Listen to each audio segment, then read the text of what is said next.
Hello and welcome again.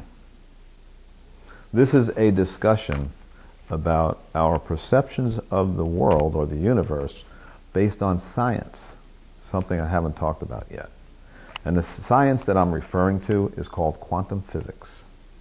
Now, some of you may know what quantum physics is, and some of you may not.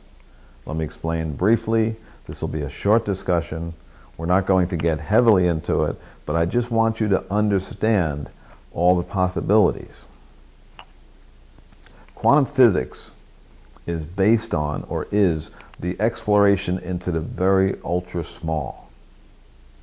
A lot of times in quantum physics, they would use an electron microscope to look deeply at something and to explore and to go deeper and deeper into the smaller and smaller.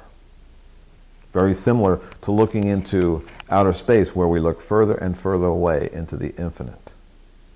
Well, looking deeper and deeper into the small is also infinite as well.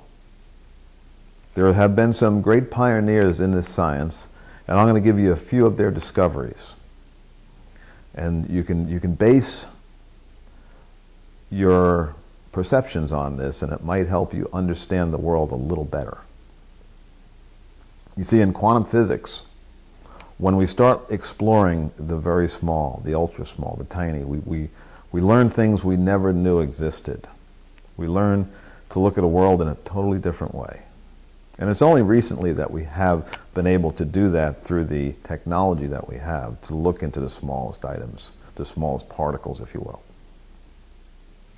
And I'd like to give another example that one of the great scientists, and I forget his name, but he gave a great example.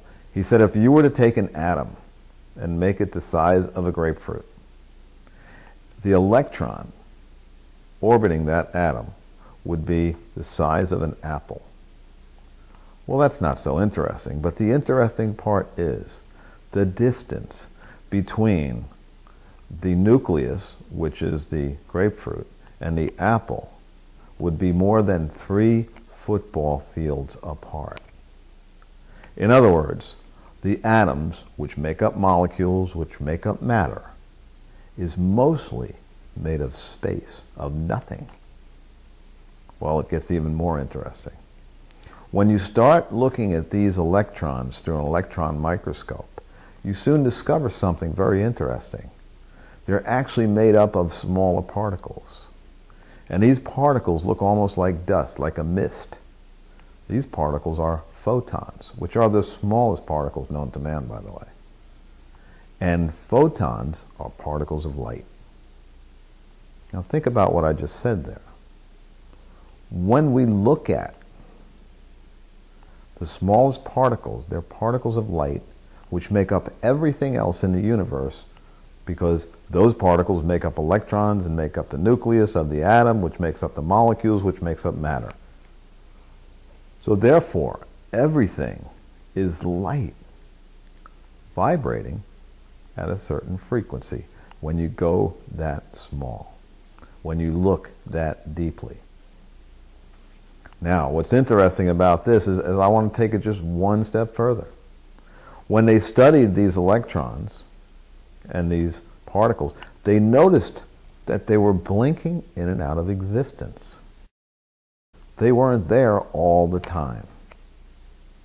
So here you have a vibration of light that blinks in and out of existence. And everything to us appears solid, doesn't it? When in fact, if we look close enough, we soon see that what appears to be real, what appears to have form, is not real.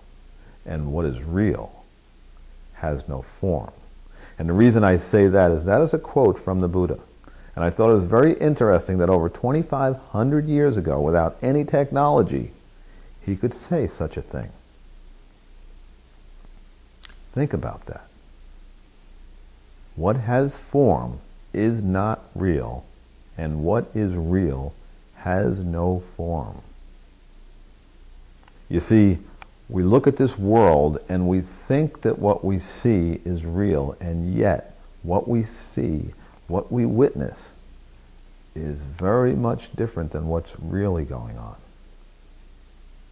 And I want to leave you with those thoughts. I want you to just think about that a while, because it's very interesting, and I'm going to tie it in to a perception of life, of the world, in another video, in another talk, that I think you'll find very interesting.